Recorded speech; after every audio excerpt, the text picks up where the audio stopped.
Well, yeah, boys. Got y'all back here for a top 5 what not to do with your 6.5. It's a prime example right here. But before we get into that, let's do a -10 cold start on the old 6.5 back there. 6.2/6.5. Plowing the fucking driveway. Ran out of fuel, so figured might as well. I mean, it's early enough. And I forgot the scraper inside the truck. And I'm not one of those people that generally likes to open up the door and get a bunch of snow in on the seat. Because after I've done a couple cooling upgrades, it's been nothing but terrors and balls freezing off while sitting in this motherfucker, because she don't warm up no more. Alright. Alright, let me both hands for this shit. So generally, for the first click, or as soon as that there wait to start goes off before she does all the cycles, when it's cold, oh, there we go.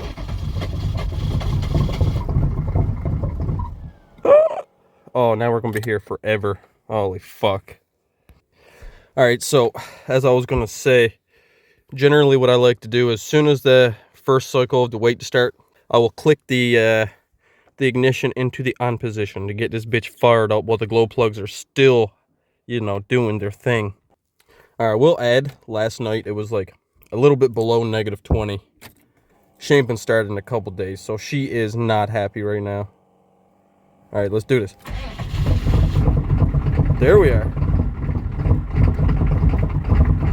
Oh yeah.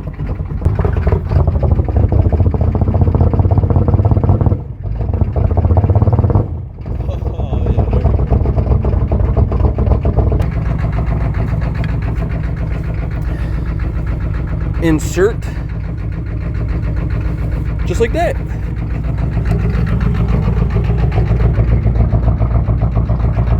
I do have maybe 1 or 2 blown head gaskets. It'll be fine. Oh, fucking shut up.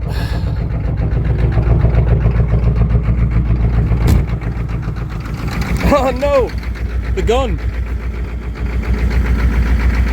Oh, it's already fucking loaded. What the fuck?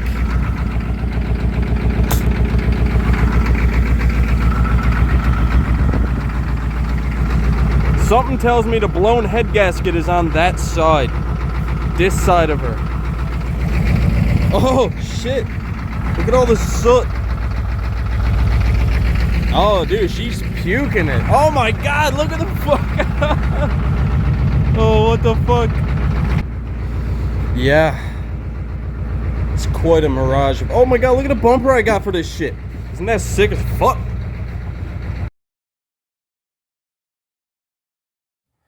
Alright, top 1 what not to do with a 6.5 is don't forget the god blessed bracket for your starters. My god, I see this done so often. People neglect the crap out of these things. You can beat on it all day and it'll be fine, but these little things like forgetting the bracket is what really does the job on them. Like, as you can see, I dropped out these 2 bolts and it's completely free.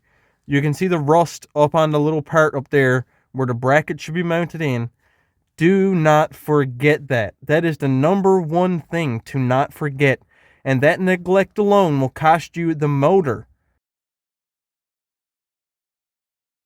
Another big do not do, or at least the top 2 not to do with the 6.5 is do not, for God's sakes, weld your wastegate shut. I mean, this thing is, it is shut.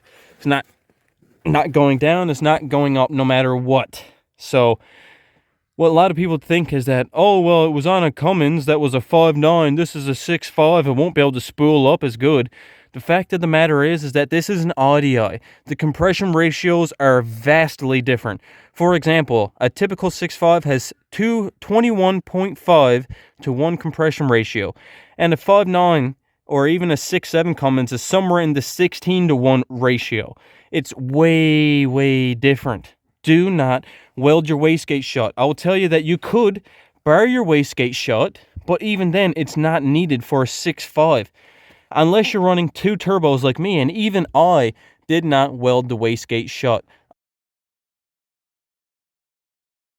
One thing that a lot of people do that they totally should not with these here 6.5s is have the CDR tube, which is what a lot of people consider the tuna can, hooked up to the atmosphere, not even hooked up to the turbo. This guy literally threw away the air filter and the whole air intake system that, you know, not only helps clean the air that's going into the turbo and the engine for that matter, but it also helps draw air from the motor. It takes all the crankcase compression. And so if you don't have that there CDR hose hooked up to your intake system, it's going to start blowing out seals and you'll get a crazy amount of blow-by.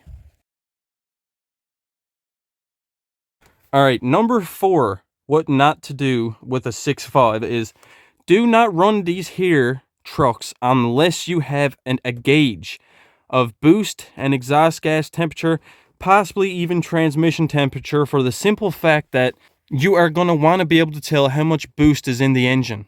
You're also going to want to be able to tell how hot those exhaust gas temperatures are, because a lot of people just say, basically, fuck it, and they ruin the motors for it, because EGTs get really high really fast with stock turbos and aftermarket turbos if they're tuned, and even if they're not tuned for that matter.